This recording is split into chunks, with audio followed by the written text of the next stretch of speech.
Hello, everybody. Welcome back to Game Bro Station for another Game Brocast. And just watched Bojack Horseman Season 5, of course, on Netflix. Yes, we did. This is Matt. Matt, introduce yourself as Hi, I am Matt Sella, the host. Well, not this time. It's actually Mark. Say hi, Mark. Hi, I'm back again. Anyway, in any other show, when your first thing is just, woof, Yeah. that's a bad thing. Well, it can But- be. Like, with Bojack Horseman, somehow that just comes across as more of a compliment. Oh, yeah. I mean, an emotional roller coaster for sure. I think, would you agree, Matt, or something to that effect? Oh, absolutely. I mean, this entire season was kind of like an extra level of cynicism and flawed character exploration. Oh, it was. Like, they went out of their way to just make this binge. God.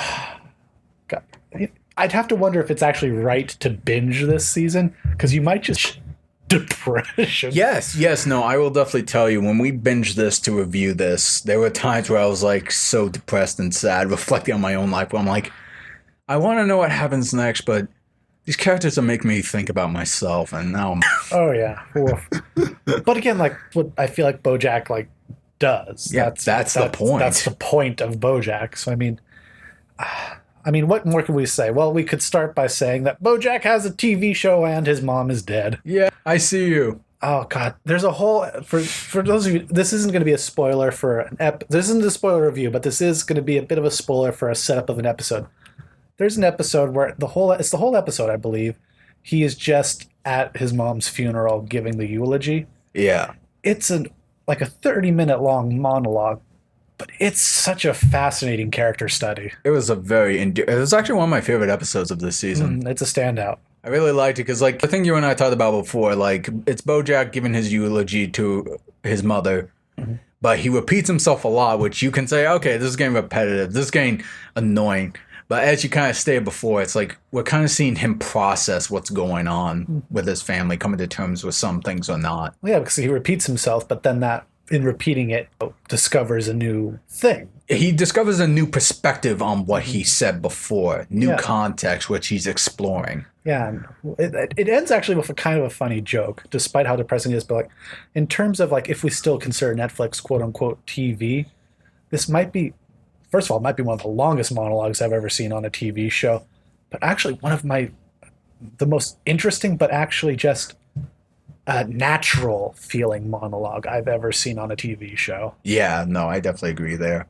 But before we keep getting back to one Yeah. episode of this whole season, why don't you continue telling us what this season is about, Mark? Oh, well, all that stuff happens. And of course, in addition to that, Princess Carolyn goes and wants to adopt a baby. Yes, because she's having trouble conceiving. Yes, which is a whole other...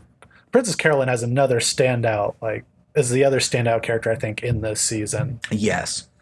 But she goes through some pretty dark stuff. We learn more about her past, her upbringing, and even the necklace she always wears, something you really don't think about.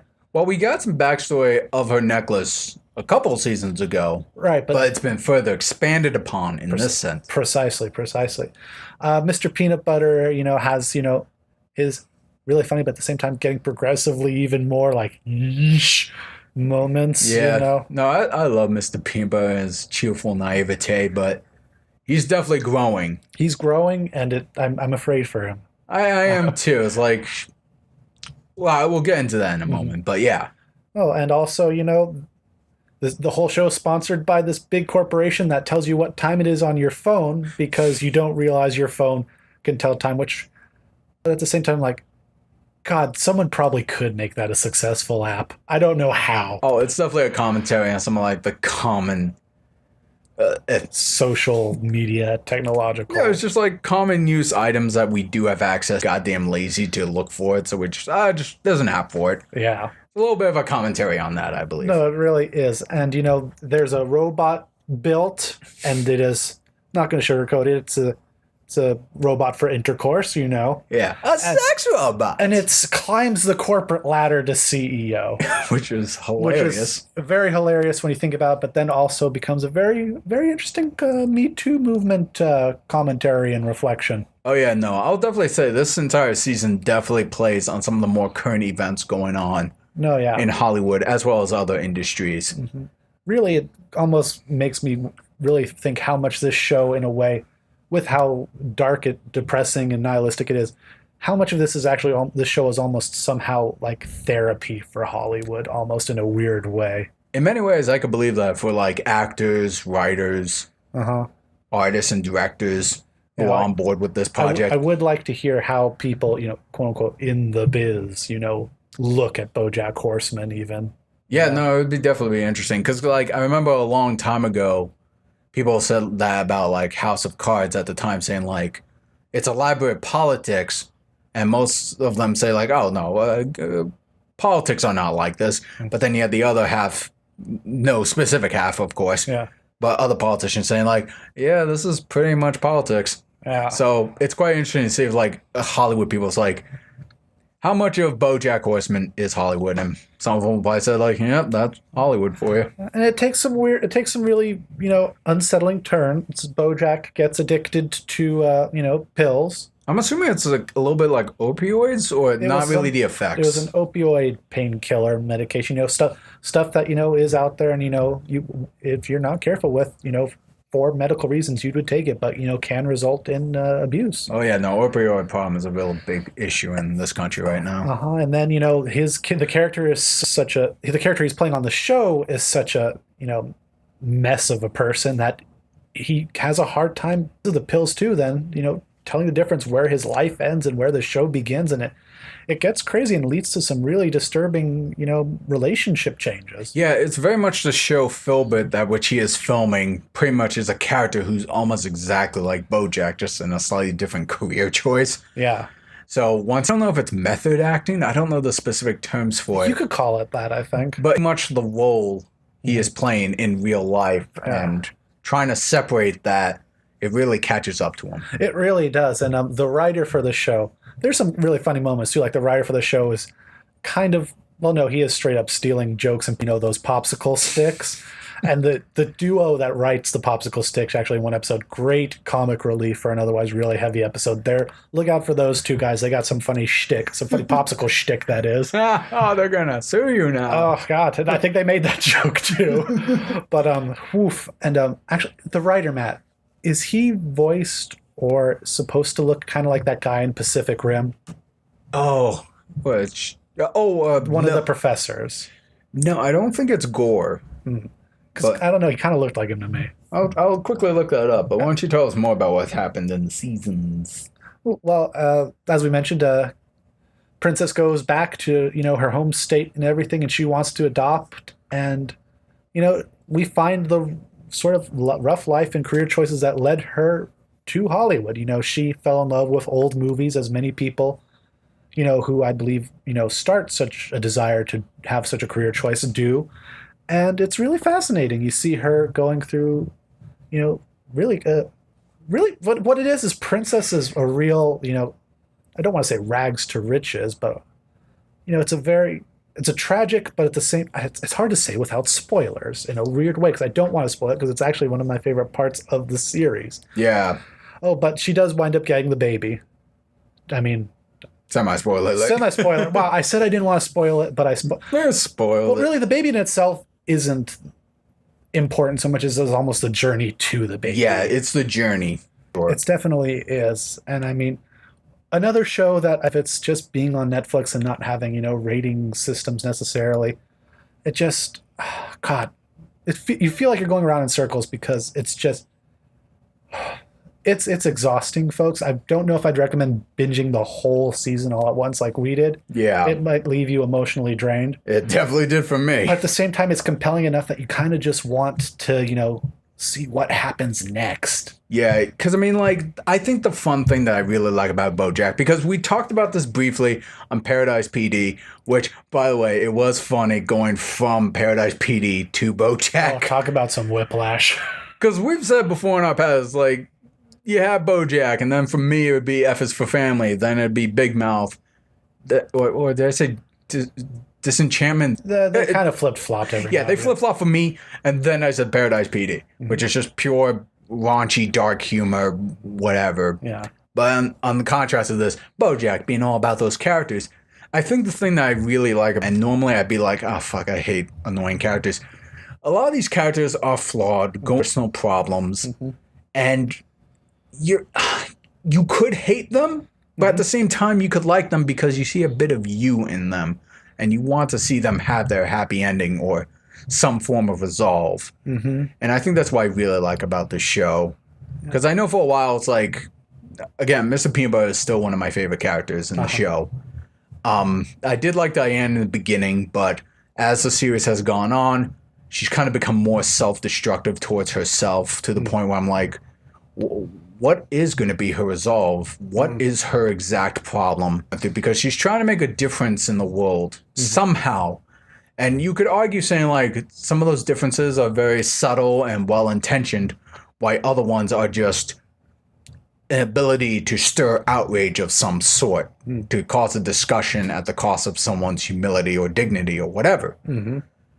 So at that point, I'm like, okay, she just doesn't seem like she wants to be happy. I mean, that's what I'm getting. It kind of does seem like that. I mean, in this season, we do see her try and go on a bit of a journey of self-discovery and, trying to get in touch with her roots. But, that as much as like in movies and in shows or whatever, we like to see how that, the big whisk away journey somehow changes your life. And for her, it didn't, No, I mean, for me personally, I feel like it was just a case where she was afraid of being happy. Well, I won't say she was afraid of being happy.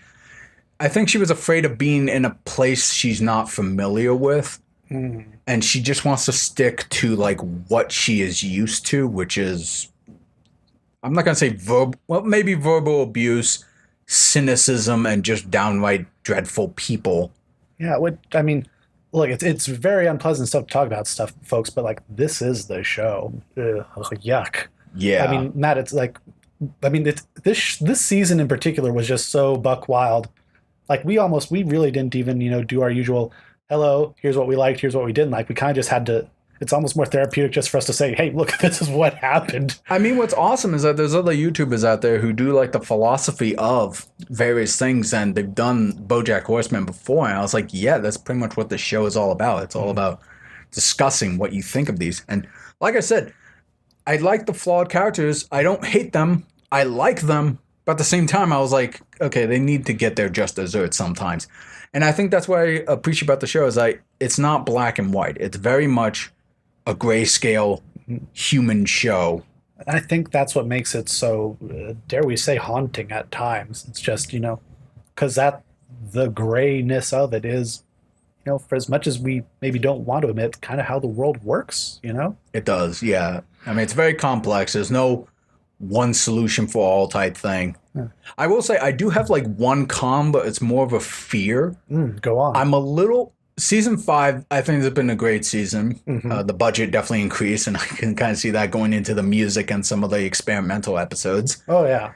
But I'm a little afraid that we might get the supernatural treatment of Bojack, where we follow these characters, we grow attached to them, we want to see them have their happy ending, but because they keep getting like greenlit for future seasons, they'll continue to go in this endless cycle of self-destruction, seeking help, and then suddenly relapsing, which, again, you could argue saying like, well, that's kind of true in real life. Just because you go to rehab or just because you go to therapy, it's not the cure-all for your problems.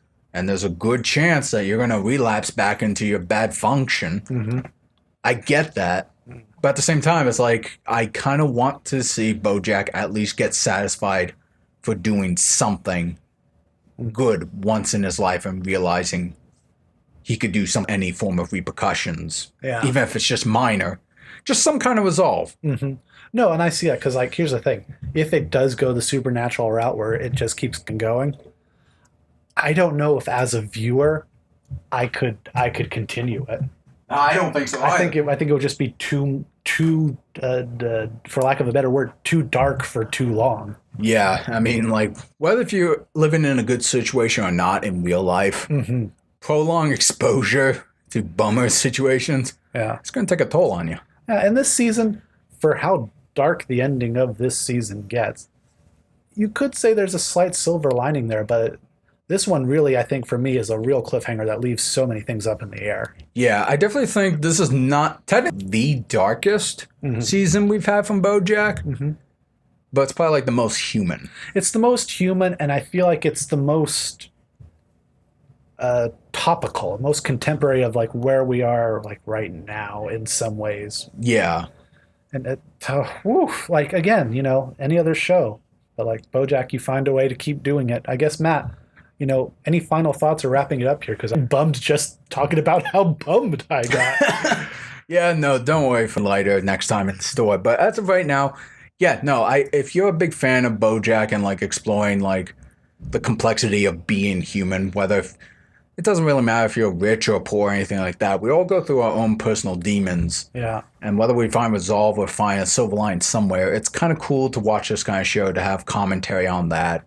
No, yeah, I would recommend the show. Yeah, and if you're not into the human stuff, there is like some political or satirical parody going on around. I know that's nuanced, redundant, but there's some fun with that. There's some talk about like the Me Too movement. Well, not fun, but commentary on that. Like, I don't think anyone's described Bojack Horseman fun.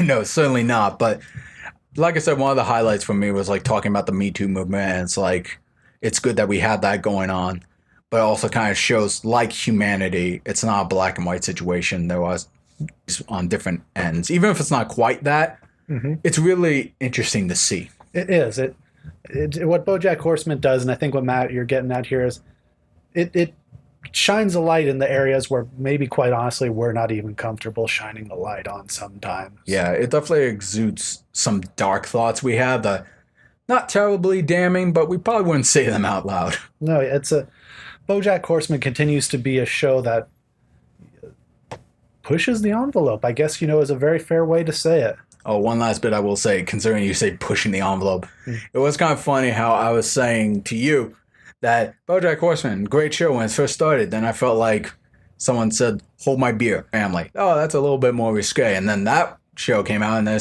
someone else said, hold my beer. And they made Big Mouth, which really kind of pushes the boundaries on some comforts. I was like, well, it can't get much worse than that in terms of raunchiness.